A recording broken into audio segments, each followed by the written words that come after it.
កម្ពុជាត្រូវការសន្តិភាព Cambodia need peace. Cambodia wants peace. Cambodia seek for peace កម្ពុជាត្រូវការសន្តិភាពកម្ពុជាត្រូវការសន្តិភាព កម្ពុជាត្រូវការសន្តិភាព Thailand open fire first Thai open the fire first Cambodia only defend ourselves ដល់ប្រទេសទូទាំងពិភពលោកដឹងថាខ្មែរនៅក្រៅប្រទេសមិនបានស្រងំស្រុកស្រួលទេគឺមានភាពឈឺចាប់ទោះបីយើងមិនបានចូលក្នុងសមរភូមិប៉ុន្តែប្រជាពលរដ្ឋខ្មែរគឺជាទាហានជួរក្រោយនេះគឺមិនបោះបង់បងវីរៈកងទ័ពឡើយចាទោះបីក្នុងកលៈទេសៈបែបណាក៏ដោយអញ្ចឹងខ្ញុំជឿថាបងប្អូនទាំងអស់នៅទីនេះគឺពោពេញទៅដោយការឈឺចាប់ចាចង់បង្ហាញនៅអារម្មណ៍ដូចជាភាពឈឺចាប់ព្រោះមានបងប្អូនមួយចំនួនដែលនៅទីនេះមានបងប្អូនគាត់ប៉ះជាជួបឈ្នះ ជ័យយោកម្លាំងសាមគ្គីជ័យយោ លើកទង់ជាតិឡើងទាំងអស់គ្នាបងប្អូន បាទជ័យយោកម្លាំងរួបរวมបាទយើងរួបរวมដើម្បីប្រជាជាតិខ្មែរយើងទាំងមូលបងប្អូនណាបាទ Cambodia នេះទេគេបងប្អូន Cambodia បាទយើងថតរូបជុំគ្នាមួយបងប្អូន បាទ ចាសូមបងប្អូនលើកទង់ជ័យ បាទលើកទង់ជាតិឡើងទៅខាងក្រៅបងប្អូនណាបាទ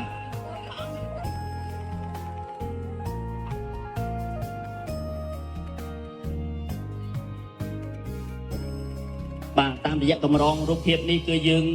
គឺបង្ហាញឲ្យឃើញថាកម្លាំងសាមគ្គីរបស់ខ្មែរយើង ជារង្វង់មូលចា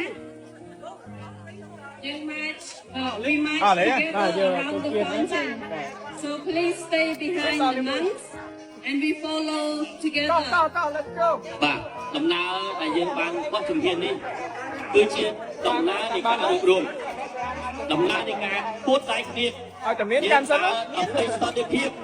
បាទ បងប្អូនខ្មែរឆ្លៃខ្មែរបងប្អូន មែន ឆ្លៃខ្មែរបងប្អូន មែន សំហរមួយហរទៅឈឺចាប់អស់គ្នាហររួបរวมគ្នាមួយ មកខាងនេះខាងនេះមុនខាងនេះមុនបាទ Question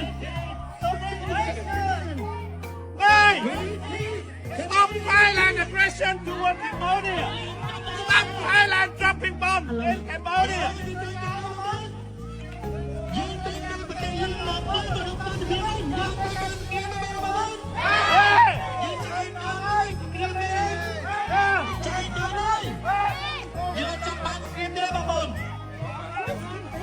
បាទក្នុងវិធីយើងត្រូវការសន្តិភាពប្រជាជនខ្មែរដូចជាពិភពលោកក៏ដូចជាប្រជាជនទូទាំងពិភពលោកត្រូវការសន្តិភាពយើងឆ្លៃសន្តិភាពដូច្នេះថ្ងៃនេះសម្លេងរបស់យើងគឺសម្លេងជារសន្តិភាព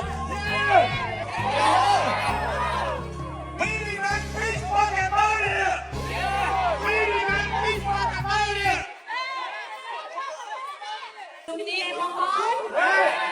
ហេឡូបងប្អូនខ្ញុំជាណាបងប្អូនបងប្អូននៅទីនេះយើងនៅប្រទេសអង់គ្លេសមែនអត់ចិត្តយើងបានទៅយើងថានៅខ្មែរស្មារតីយើងថានៅខ្មែរនៅប្រទេសខ្មែរវិញអត់បងប្អូនចាំខ្ញុំចង់ប្រាប់ថាទូបីយើងប្រជាជនខ្មែរនៅក្រៅប្រទេសឲ្យតែណាអត់ ឥឡូវនេះមានពេលវេលាយើងក៏រៀងអង្គទៅមុខដែរពេលខ្ញុំសូមអាជ្ញាគោរពនឹងបើកកម្មវិធីនៅពេលនេះតែម្ដងពីព្រោះដោយសារវត្តមានប្រជាពលរដ្ឋខ្មែរបានចូលរួមច្រើនកកហើយក៏ប្រហែលជាគាត់អញ្ជើញមកដល់ទីនេះដែរអញ្ចឹងណាលឺ អាយក្មេងៗកិច្ចពីសាលាតម្លាក់ទ្រប F16 ឈឺចាប់បងប្អូនឈឺចាប់មែនទេបងប្អូនឥ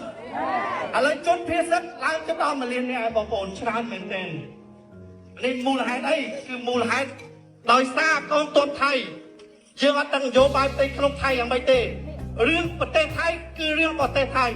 កុំឲ្យយកប្រជាជនកម្ពុជាស្លូតត្រង់មកឆ្លងកាត់មកបាក់មករោមទុកវេទនាជាមួយប្រទេសថៃចឹងប្រទេសថៃត្រូវតែឈប់សង្គ្រាមជាដាច់ខាតបងប្អូនមែនទេបងប្អូនមកទីនេះដើម្បីអីយើងចង់បានសន្តិភាពឡើងវិញសម្រាប់ប្រទេសយើងមែនទេ Hey, we speak out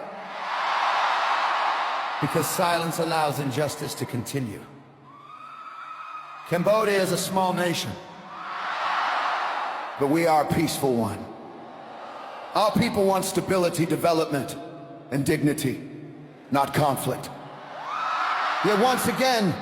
we are facing aggression from Thailand military actions, Air Force movements and intimidation near our borders threaten the safety of civilians and violate the spirit of good neighbor relations. This aggression does not protect peace. It creates fear. It harms innocent families, farmers, and children who have nothing to do with political disputes. No country has the right to use force to pressure another nation, especially when dialogue and diplomacy are the only responsible paths forward. Cambodia has suffered enough from war in the past. We understand better than anyone that violence solves nothing. That is why we call on Thailand to stop aggressive actions and return to peaceful negotiation. Borders should be protected by law and mutual respect, not by bombs or threats. We also call on the international community to pay attention, to stand for justice, and to support peace in our region. Ignoring aggression only encourages more of it. We do not call for hatred. We do not call for revenge.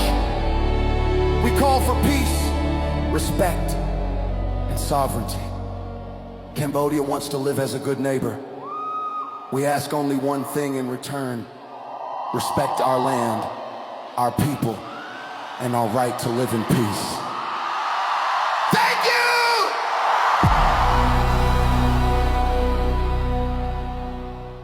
Cambodia need peace. Cambodia wants peace. Cambodia need peace. Cambodia needs peace. Cambodia seek for peace. Cambodia needs peace. Cambodia need peace. Cambodia need the peace.